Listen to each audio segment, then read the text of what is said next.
Good afternoon द्वितीय वर्ष की छात्राएं ध्यान दें। आज हम अपनी द्वितीय पुस्तक भारतीय राजनीतिक व्यवस्था उसके पहले टॉपिक भारतीय संविधान की विशेषताओं के बारे में पढ़ेंगे। संविधान का निर्माण कैसे हुआ, इसके लिए सर्वप्रथम संविधान सभा का सर्वप्रथम विचार भारतीय विचारक M.N. रॉय ने दिया था। किसने दिया था? M.N. रॉय ने दिया था। उसके बाद 9 दिसंबर 1946 को संविधान सभा की प्रथम बैठक हुई, जिसमें अस्थायी अध्यक्ष डॉक्टर सच्चिदानंद सिन्हा को बनाया गया था। उसके बाद 11 दिसंबर 1946 को संविधान सभा की दूसरी बैठक का आयोजन किया गया, जिसमें स्थायी अध्यक्ष डॉक्टर राजेंद्र प्रसाद को बनाया गया था, जो भारत के प्रथम राष्ट्रपति थे। उसके बाद 13 दिसंबर 1946 को पंडित जवाहरलाल नेहरू ने संविधान सभा के लिए उद्देश्य प्रस्ताव रखा। क्या रखा? उद्देश्य प्रस्ताव रखा, जिसे वर्तमान में भारतीय संविधान की प्रस्तावना भी कहा जाता है। इस उद्देश्य प्रस्ताव पर 13 दिसंबर 1946 से लेकर 19 दिसंबर 1946 तक विचार विमर्श किया गया। उसके बाद 22 जनवरी 1947 को इसे सर्वसम्मति से स्वीकार कर लिया गया। किसे?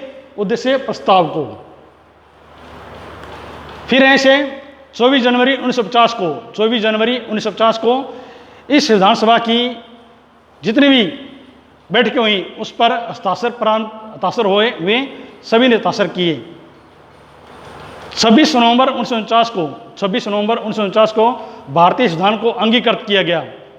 इसी कारण प्रतिवर्ष 24 नवंबर को संविधान दिवस बनाया जाता है। और 26 जनवरी 1950 को भारतीय संविधान को लागू किया गया। भारतीय संविधान को क्या किया गया था? लागू किया गया था। और इसके निर्माण में 2 वर्ष 11 महीने 18 दिन लगे थे। कितने? 2 वर्ष 11 महीने 18 दिन। इसके निर्माण में कितने रुपए खर्च किए गए? इसके निर्माण में खर्च किए गए 64 लाख रुपए खर्च किए। कितने किए गए? 64 लाख रुपए खर्च किए गए। और इस पर 166 दिन तक विचार विमर्श किया गया था। इसके मूल संविधान में 395 अनुच्छेद, 8 अनुसूचियां और इसे 22 भागों में विभाजित किया गया था। वर्तमान में कितने अनुच्छेद हैं? 395 अनुच्छेद और उसके उपभाग 442 अनुच्छेद हैं। और इसमें 12 अनुसूचियां हैं और इसे 26 भागों में विभाजित किया गया वर्तमान में। इसके लिए एक पॉइंट और होता है प्रारूप समिति।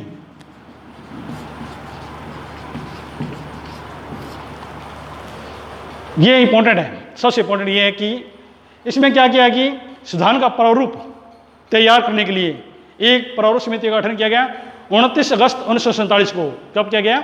29 अगस्त 1947 को, जिसका अध्यक्ष किसे बनाया गया? डॉक्टर भीमराव अंबेडकर को। किसको बनाया गया? डॉक्टर भीमराव अंबेडकर को। इसी कारण डॉक्टर भीमराव अंबेडकर को भारतीय संविधान का जनक कहा जाता है। क्या कहा जाता है? पिता कहा जाता है, क्योंकि उन्होंने इसके निर्माण में अहम भूमिका निभाई थी। ठीक है, प्रारूप समिति। फिर हम पढ़ेंगे अब आगे कि भारतीय संविधान की विशेषताएं कौन कौन सी हैं। पहली विशेषता कौन सी है? संपूर्ण प्रभुसत्ता संपन्न राज्य। संपूर्ण अर्थ क्या होता है? जो सभी जगह व्याप्त हो, जो सभी जगह होता हो। प्रभुसत्ता क्या होती है?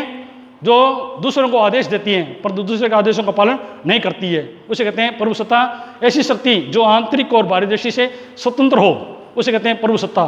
तो भारत एक क्या है? संपूर्ण प्रभुसत्ता संपन्न राज्य है कि भारत पर किसी प्रकार का आंतरिक और बाहरी दृष्टि से किसी प्रकार का नियंत्रण नहीं है। दूसरा है समाजवादी राज्य। इसे क्या किया गया था? 42वें संविधान संशोधन, 42वां संविधान संशोधन 1976 के अंतर्गत इसे अपनाया गया था। भारतीय संविधान की प्रस्तावना में जोड़ा गया था। समाजवाद का अर्थ है कि उत्पादन के साधनों पर, उत्पादन के जितने भी साधन हैं उन पर किसी व्यक्ति विशेष का नियंत्रण नहीं होकर समाज का नियंत्रण होता है, उसे कहते हैं समाजवादी राज्य। तीसरी विशेषता है पंथ निरपेक्ष राज्य।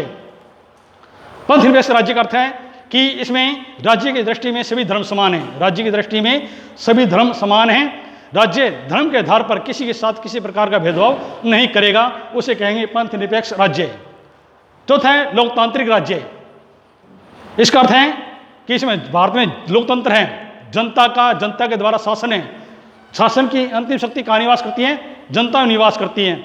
इसमें पॉइंट आता है कि हम भारत के लोग यानी कि अंतिम शक्ति किसमें निवास करती है? जनता निवास करती है। अंतिम सत्ता कहाँ निवास करती है? जनता में निवास करती है। भारत की प्रभुसत्ता कहाँ निवास करती है? जनता में निवास करती है। 5वां पॉइंट है गणराज्य। जो भारत के राष्ट्र प्रमुख हैं, राज प्रमुख हैं, यानी कि राष्ट्रपति, उनका निर्वाचन या उनकी नियुक्ति वंश या परंपरा के आधार पर नहीं करके जनता के द्वारा अप्रत्यक्ष रूप से निर्वाचित किया जाता है। इसी कारण भारत एक क्या है, गणराज्य है। भारत क्या है, एक गणराज्य है। ये गणराज्य शब्द कहाँ से लिया गया? फ्रांस के संविधान से। कहाँ से लिए गए? फ्रांस के संविधान से लिया गया गणराज्य, यानी जनता द्वारा निर्वाचित सदस्य जो प्रमुख होगा वो क्या कहलाएगा? गणराज्य है। छठा पॉइंट है मौलिक अधिकार। मौलिक अधिकारों को कहाँ से लिया गया? संयुक्त राज्य अमेरिका के संविधान से लिया गया है, जो भारत के नागरिकों को प्राप्त है। मूल संविधान में भारत के नागरिकों को 7 प्रकार के मौलिक अधिकार प्राप्त थे। कितने? 7 प्रकार के मौलिक अधिकार प्राप्त थे। लेकिन 44वें संविधान संशोधन के अंतर्गत संपत्ति के अधिकार को मौलिक अधिकार से उठा दिया गया था। लेकिन वर्तमान में नागरिकों को 6 प्रकार के मौलिक अधिकार प्राप्त हैं। इसके बारे में अगले पॉइंट में पढ़ेंगे अपने। Thank you.